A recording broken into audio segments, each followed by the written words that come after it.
Good morning student, class 8 science chapter 4 और session जो आपका चलेगा 5। फोर्थ सेशन में अपन ने खाद्य परिरक्षण के बारे में डिस्कशन किया था।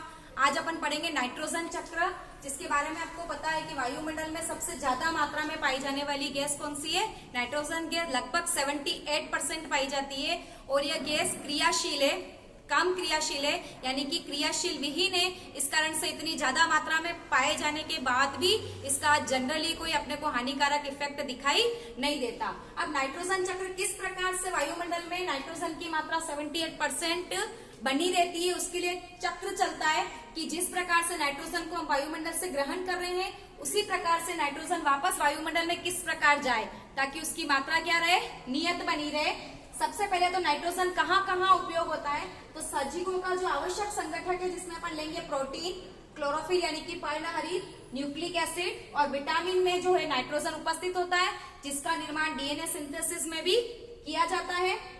अब किस प्रकार से नाइट्रोजन को हम ग्रहण करते हैं, तो जनरली पेड़ पौधे जो है वो वायुमंडल से डायरेक्ट या सीधे नाइट्रोजन को ग्रहण नहीं कर सकते। वो नाइट्रोजन को गैसीय अवस्था में ग्रहण नहीं करके नाइट्रोजनी पदार्थों के रूप में ग्रहण करते हैं। इसका सबसे अच्छा एग्जाम्पल है आपका राइजोबियम, जो कि एक प्रकार का जीवाणु होता है। ये नाइट्रोजन को फिक्स करता है, फिक्सेशन ऑफ नाइट्रोजन के लिए काम करता है। और जितने भी आपके दलहनी पौधे हैं, यानी कि दालों वाले पौधे हैं, पल्सेस या सीरियल्स हैं, उनकी जड़ों में गांठों के रूप में पाया जाता है। जनरली हमारे घर पे हम देखते हैं कि चने यानी कि लीलवे वगैरह आते हैं, उनकी जड़ों में इस प्रकार से बीड्स बनी होती है या गांठे या उबार बने होते हैं। उन गांठों के अंदर क्या पाया जाता है? राइजोबियम पाया जाता है। ये आपके सहजीवी संबंध का उदाहरण है, जो कि अपन ने छोटी क्लासों में पढ़ा था कि सहजीवी संबंध क्या होता है। ऐसा संबंध जिसमें दोनों एक दूसरे को क्या करें, लाभ पहुंचाए। तो इसमें जो जीवाणु है वो क्या कर रहे हैं, पौधों को उपयोगी नाइट्रोजन बनाने में मदद कर रहे हैं और पौधे बदले में इसको क्या दे रहे हैं, रहने के लिए आवास दे रहे हैं। तो ये आपकी जड़ों की गुलिका है, कहते हैं, जिसको नोड्स भी कहते हैं और जिसको पर्ल बीड्स लाइक स्ट्रक्चर्स भी कहा जाता है। उसके अंदर पाए जाते हैं मिट्टी में उपस्थित जीवाणु और नील हरित शैवाल जो होते हैं, ब्लू ग्रीन एल्गी, वो नाइट्रोजन का फिक्सेशन करते हैं, स्थिरीकरण करते हैं। और स्थिरीकरण करने का मतलब होता है नाइट्रोजनी पदार्थों को पौधों के लिए उपयोगी बनाना और उसको पौधे ग्रहण कर सके, इस प्रकार से यौगिकों का निर्माण करना, जिसको नाइट्रोजन स्थिरीकरण या नाइट्रोजन फिक्सेशन कहा जाता है। नेक्स्ट अपन फोकस करेंगे, पूरा नाइट्रोजन साइकिल्स बना हुआ है यहाँ पे आपके, जिसमें हम देख रहे हैं कि वायुमंडल में 78% नाइट्रोजन है। किस प्रकार से पौधे उसका उपयोग कर रहे हैं और किस प्रकार से वापस मृत जीवों के द्वारा या अपशिष्ट पदार्थों के द्वारा नाइट्रोजन जो है वो वायुमंडल में जा रहा है। सबसे मेन अपन एरो पर फोकस करेंगे कि एरो कहां से कहां जा रहा है। तो इधर अपन देखें, शुरू करें तो सबसे पहले वायुमंडलीय नाइट्रोजन का जीवाणु या ब्लू ग्रीन एल्गी, नील हरित शैवाल के द्वारा स्थिरीकरण करना या नाइट्रोजन को नाइट्रेट्स और नाइट्रेट्स में बदलना। नाइट्रेट्स और नाइट्रेट्स का मतलब होता है NO2 एंड NO3, इसमें बदलना, जो कि पौधे क्या कर सकते हैं, ग्रहण कर सकते हैं। इसका फिर क्या हो रहा है, जीवाणु द्वारा स्थिर नाइट्रोजन को नाइट्रोजनी यौगिक में परिवर्तन, जो मैंने आपको अभी बताया कि पौधे नाइट्रोजन को डायरेक्ट नहीं ले सकते, लेकिन नाइट्रेट और नाइट्रेट्स को सीधा ग्रहण कर सकते हैं। तो इनके द्वारा इस प्रकार के यौगिकों का निर्माण करना, जिसको पौधे क्या कर सकते हैं, ग्रहण कर सकते हैं। ये जीवाणु जो है इन पदार्थों को कहाँ मिलाएंगे, मिट्टी में।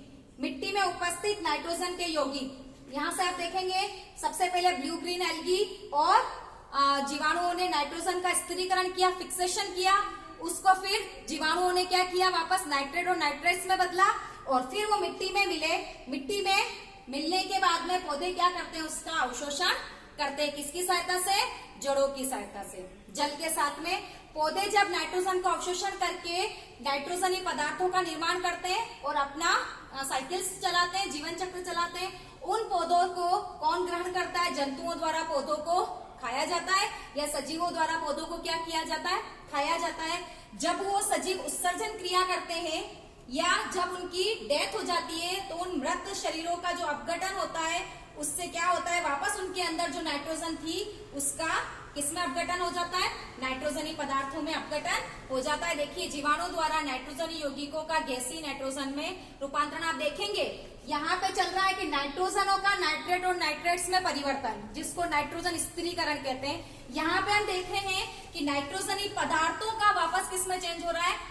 नाइट्रोजन में चेंज हो रहा है। देखेंगे जीवाणु द्वारा नाइट्रोजनी यौगिकों का गैसीय नाइट्रोजन में परिवर्तन, इसको डीनाइट्रिफिकेशन कहा जाता है, इसको नाइट्रिफिकेशन कहा जाता है।